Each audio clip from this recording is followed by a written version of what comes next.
பல இடங்களில் குறிப்பிட்டதைப் போல உலகத்தில் ஒவ்வொரு நாட்டிற்கும் ஒரு பெருமை உண்டு. அமெரிக்க நாடு என்று எடுத்துக்கொண்டால் உலகத்திலே பொருளாதார வலிமை மிகுந்த நாடு என்று அதனை நாம் அறிவோம். சோவியத் ரஷ்யா பூமி பந்தில் முதன்முறையாக சோசலிச சமூகத்தை உருவாக்கிய நாடு என்ற பெருமை அதற்கு உண்டு என்று நாம் அறிவோம். இங்கிலாந்து தேசம் என்று எடுத்துக்கொண்டால் சூரியன் அஸ்தமிக்காத மாபெரும் சாம்ராஜ்யத்தை கட்டி ஆண்ட the sun never sets on British empire என்று சொல்லக்கூடிய மிகப்பெரிய ஒரு சாம்ராஜ்யத்தை கட்டி ஆண்ட ஒரு தேசம் என்று நாம் சொல்வோம். சீன தேசத்தை எடுத்துக்கொண்டால் கலாச்சார மரபு ஓங்கி உயர்ந்த ஒரு தேசம், உலகத்தின் மிகப்பெரிய மக்கள் தொகை கொண்டிருக்கக்கூடிய ஒரு நாடு என்றெல்லாம் நாம் சொல்லுவோம். நம்முடைய நாட்டிற்கு உள்ள பெருமையே உலகத்தினுடைய மிகப்பெரிய ஜனநாயக நாடு என்பதாகும். எனவே இந்த ஜனநாயகத்திற்கு அடிப்படையாக அமைவது தேர்தல். தேர்தல் என்றால் நியாயமான, நேர்மையான, கண்ணியமான தேர்தல் தான் நம்முடைய வலிமையான ஜனநாயகத்திற்கு ஆழமான அடித்தளமாகும்.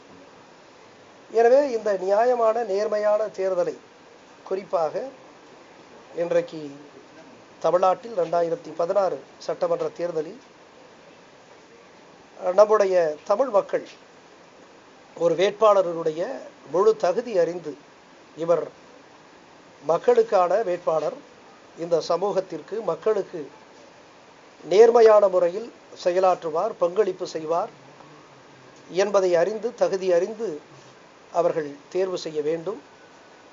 இவை எல்லாவற்றிற்கு மேலாக எந்த சூழ்நிலையிலும் நாம் அளிக்கக்கூடிய வாக்கிற்கு, ஓட்டுக்கு பணம் வாங்கி கொண்டு அவர்கள் வாக்களிக்கக்கூடாது என்பதிலே உறுதியாக இருக்க வேண்டும். குறிப்பாக நம்முடைய இளைஞர்கள் இன்றைக்கு அவர்கள் விழிப்புணர்வு பெறத் தொடங்கி இருக்கிறார்கள்.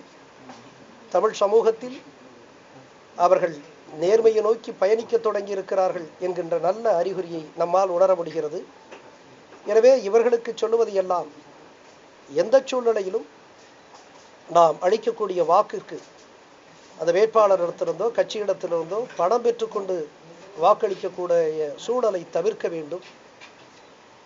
அப்படிப்பட்ட ஒரு பெரிய விழிப்புணர்வை நம்முடைய தமிழ்நாட்டில் இந்த இளைஞர்கள் ஏற்படுத்த வேண்டும் என்று இந்த நிலையத்திலே நான் கேட்டுக்கொள்கிறேன்.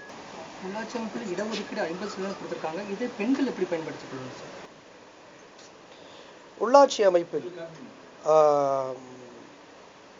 பெண்களுக்கு உள்ளாட்சி அமைப்புகளிலே இந்த பதவிகளிலே 50 விழுக்காடு இவர்களுக்கு ஒதுக்கப்பட்டிருக்கிறது. நம்முடைய சமூகத்தில் பாதி பேராக இருக்கக்கூடிய, பாதி அங்கமாக இருக்கக்கூடிய பெண்களுக்கு அந்த பாதி வாய்ப்பினை அளிப்பது என்பது சரியான முடிவு. எனவே பெண்கள் மிகச்சரியாக பயன்படுத்தி கொள்ள வேண்டும்.